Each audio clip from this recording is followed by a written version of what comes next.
ओम शांति। आज हम सभी जानते हैं कि दुनिया में पूरी पृथ्वी पर 71% पानी है। 71% पानी होते हुए हम सभी ये भी जानते हैं कि पूरे संसार में 2.5% ही पानी पीने लायक है। बाकी का और जो पानी है वो पीने योग्य नहीं है। पानी तो बहुत है, लेकिन वो पानी पीने योग्य नहीं है, ये आप जानते होंगे।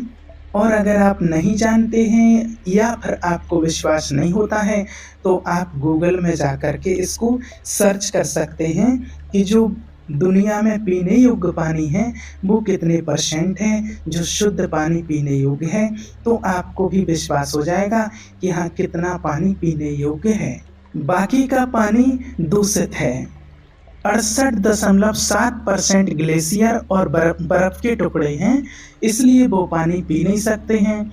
तो दुनिया में पानी की मात्रा इतनी अधिक है, हम सभी जानते 71% पानी है, मात्र 29% ही भूमि स्थल है, और उसके बावजूद ही 2.5% पानी ही पीने योग्य है। और इसी तरह आज हम दुनिया में देखते जा रहे हैं कि प्रदूषण कितना बढ़ रहा है और पानी कितना गंदा होता जा रहा है। नदियों में आज देख रहे हैं कितना कचरा होता जा रहा है। जो नदी अगर किसी शहर के नज़दीक से निकलती है, शहर के किनारे से निकली हुई है, तो उन नदियों में आप देख सकते हैं कि कितना गंदा है, कितना गंध है उनमें, कितना पानी दूषित है उसमें। और प्रदूषण बढ़ने के कारण ही और पानी धीरे धीरे दूषित होता जा रहा है। पीने योग्य पानी नहीं बच रहा है, कमी होती जा रही है। आज जमीन के अंदर 1.6% पानी है जो पीने के लिए निकाला जाता है।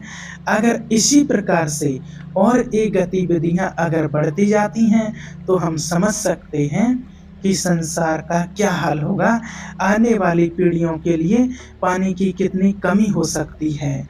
और इसमें कई देश ऐसे भी हैं कि जहां पर पेट्रोल से भी महंगा पानी है पीने का।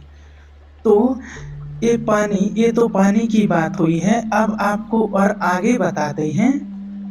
आज भारत की आबादी की वृद्धि की गति को देख करके आप अंदाजा लगाएं कि गांव धीरे धीरे शहर का रूप लेते जा रहे हैं। शहर अपना तो अंदाजा ही छोड़ रहा है बिल्कुल। जहां खेती होती थी वहां से फोर लाइन जा रही है। शहर में अब रास्ता ही नहीं है, गाड़ी रखने के लिए जगह नहीं है। आज आपने देखा होगा कि शहरों में गाड़ी रखने के लिए जगह नहीं बची हैं। और आज आपको अगर जानकारी हो कि बड़े बड़े शहरों में जब गाड़ी खरीदने जाते हैं तो पहले उनको ये बताना पड़ता है कि उनके पास रखने के लिए जगह कहाँ है। ऐसे भी सुनने में आया है, ये भी आज नियम होते जा रहे हैं। तो शहरों में आज लोगों के पास गाड़ियां रखने के लिए जगह नहीं बची। इसका कारण क्या है? जनसंख्या वृद्धि, जिसके कारण से आज जगह की कमी पड़ती जा रही है। और आज ट्रेन देखी जाए तो इतनी ट्रेन है फिर भी ट्रेन की टिकट नहीं मिलती है। इतनी भीड़ होती है ट्रेन में। दिल्ली, कलकत्ता, बॉम्बे, बड़ी बड़ी शहरों में जाओ, जो लोकल ट्रेन होती है वो हर 5 मिनट में एक ट्रेन होती है। हर 5 मिनट में एक ट्रेन है। ट्रेन देखिए जमीन के ऊपर भी चल रही है और जमीन के नीचे भी चल रही है। हर 5 मिनट में वो लोकल ट्रेन होती है। एक ट्रेन के पीछे एक ट्रेन होती है और हर ट्रेन में कितनी भीड़ होती है वो आप सब देख ही रहे हैं, समझ सकते हैं। अब और आगे अगर जनसंख्या वृद्धि जो बढ़ती जा रही है तो कहाँ से रास्ता बनाएं, क्या होगा दुनिया में। आज जो रास्ते कम पड़ते जा रहे हैं या फिर जो घर मकान दुकानें कम पड़ते जा रहे हैं, जो शहर बढ़ते जा रहे हैं, आज हर शहर बढ़ता जा रहा है। आज से आप 10 साल अगर पीछे जाएंगे तो 10 साल में कितनी वृद्धि हो चुकी है हर शहर में, और कितना हमारा चारों तरफ शहर फैल चुके हैं। तो अभी तक तो जगह थी, इतनी जमीन पड़ी थी जो फैलते जा रहे थे, लेकिन अब जमीन तो बढ़ नहीं रही है और जनसंख्या बढ़ रही है। ये तो जानते हैं आप कि जमीन तो उतनी ही है लेकिन जनसंख्या बढ़ती जा रही है। और जनसंख्या बढ़ने का कारण है कि जितनी जनसंख्या बढ़ेगी उतनी ही जनसंख्या को सुविधा चाहिए। जितनी व्यक्ति होंगे उतनी उनको सुविधा चाहिए। और ज़मीन नहीं होगी, जगह नहीं होगी, तो उनको सुविधाएँ मिलेंगी कैसे? तो आज वहाँ बढ़ते जा रहे हैं जहाँ खेती की ज़मीन है, तो आगे क्या होगा फिर दुनिया का? और आप देखिए प्रकृति की शक्ति खत्म होती जा रही है, पेड़-पौधे काटते जा रहे हैं, झकती धरती जो ज़मीन है जैसे कि बिल्कुल बंजर होती जा रही है और उसकी जो उपजाऊ जो शक्ति होती है, जो अनाज उपजाती है, तो उसकी शक्ति भी दिन प्रतिदिन बहुत कम होती जा रही है। इसमें पैदाइश खत्म होती जा रही है, दिन प्रतिदिन हम देखते जा रहे हैं। पहले के समय में तो हम देखते हैं कि बिना जो खाद डालते हैं, आज खरपतवारनाशक दवाइयाँ डालते हैं, तो कुछ समय पहले बिल्कुल भी खरपतवारनाशक दवाइयों का उपयोग नहीं होता था, कोई ऐसे खाद नहीं डाला जाता था ज़्यादा और बिना उसके ही खेती होती थी। आज जितनी भी सब्जियाँ उगाई जा रही हैं, आज जो सब्जियाँ पैदा हो रही हैं, आप सभी जानते हैं कि वो कोई भी सब्जी ऐसी नहीं आ रही है जिसमें दवाई ना डाली जाती हो। तो आज दवाइयों से सब्जी हो चाहे फसल हो, सब दवाइयों से उगाई जा रही हैं और वही दवाइयाँ डली हुई सब्जियाँ हम खा रहे हैं। और अगर वो भी मजबूरी का कारण है, अगर दवाइयाँ नहीं डालते हैं तो अब ज़मीन में इतनी शक्ति नहीं बची है कि वो बिना दवाई के सब्जी अनाज पैदा कर सके। तो अब वही सारी चीज़ें हम खा रहे हैं, उपयोग कर रहे हैं दवाइयों वाली, तो आज दुनिया में बीमारियां बढ़ रही हैं। बीमारियों का कारण भी एक इनमें से ही है। अब शहर बढ़ते जाएंगे तो खेती की जगह खत्म हो जाएगी, तो फिर खेती कहाँ करेंगे? और दूसरी चीज़ देखिए, अगर बिजली और पानी ना मिले, अगर एक दिन के लिए भी बिजली पानी ना मिले, तो क्या हालत होती है शहरों में? पेट्रोल डीजल, जो कुछ खानियाँ हैं पेट्रोल डीजल की, वो कम होती जा रही हैं। पेट्रोल डीजल ना मिले तो फिर क्या होगा?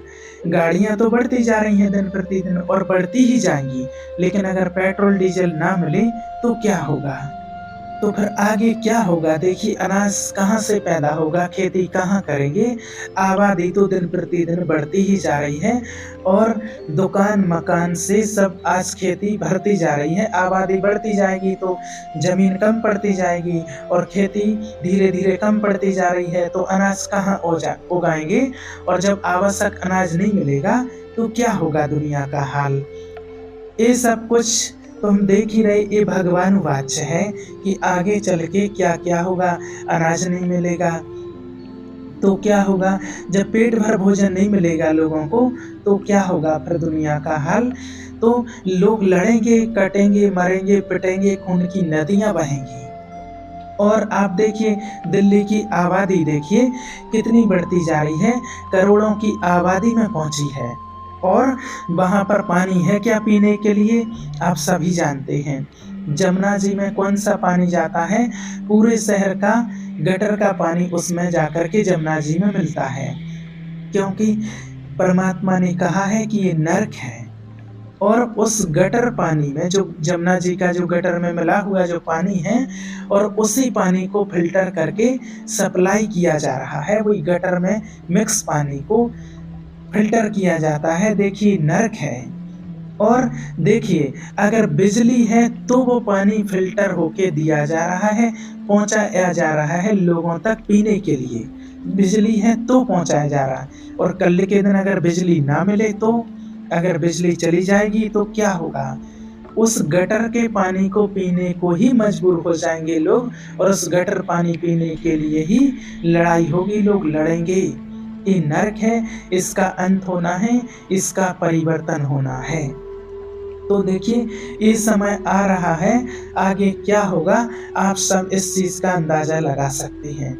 एक बात पर नहीं, मैंने सिर्फ एक विज्ञान के आधार पर दुनिया टिकी हुई है।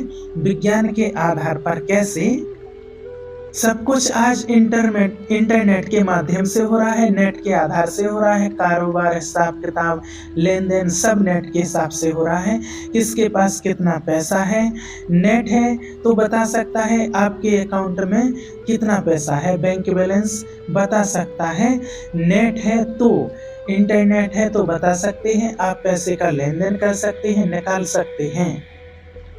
और अगर नेट नहीं है, लिंक फेल है तो आपका खाता ज़ीरो है। तो ये भगवान वाच्य है किसी का पैसा कोई काम में नहीं आएगा, ये भगवानुवाच है। पैसे के पीछे बहुत भाग दौड़ कर रहे हैं ना, लेकिन एक समय आएगा कि किसी का पैसा कोई काम में नहीं आएगा, क्योंकि अभी कैशलेस की दुनिया तो हो ही रही है, सबका पैसा। क्योंकि देख ही रहे हैं, अगर नेट नहीं है, आपने देखा है अगर नेट नहीं होता है तो फिर आपका अकाउंट में कुछ भी पता नहीं चलता है क्या नहीं है। और नेट कोई परमानेंट नहीं है, मशीनरी चीज है, कभी ना कभी तो इसको फेल होना ही है। साइंस के साधन हैं, साइंस के साधन जो सब कुछ हम देख रहे हैं, पहले ये कुछ भी नहीं था और आगे भी कुछ नहीं बचेगा।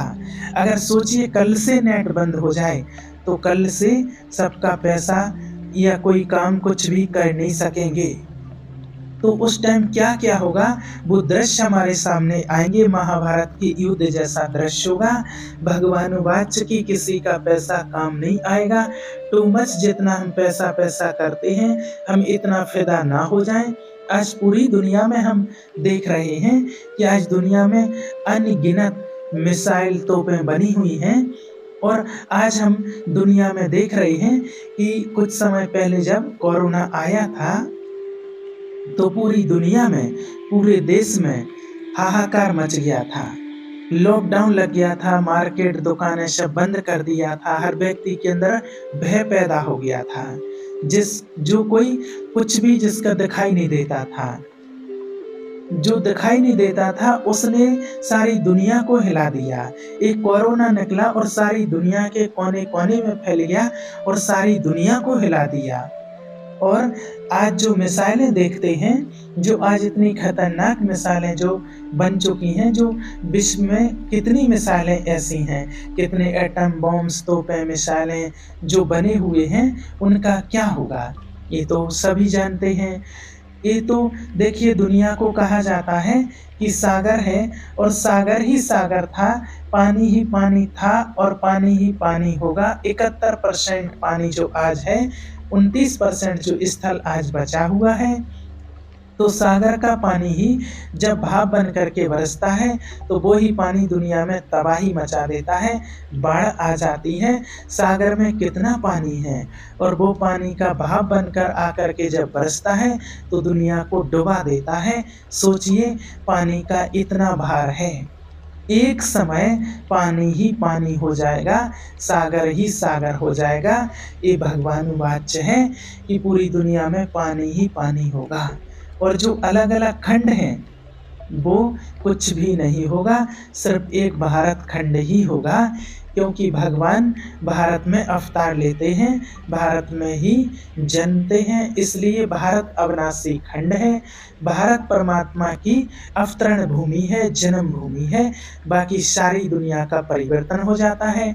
जब भूकंप आता है या कोई भी दुनिया में आपदा आती है तो वो पहले से बता करके नहीं आती है।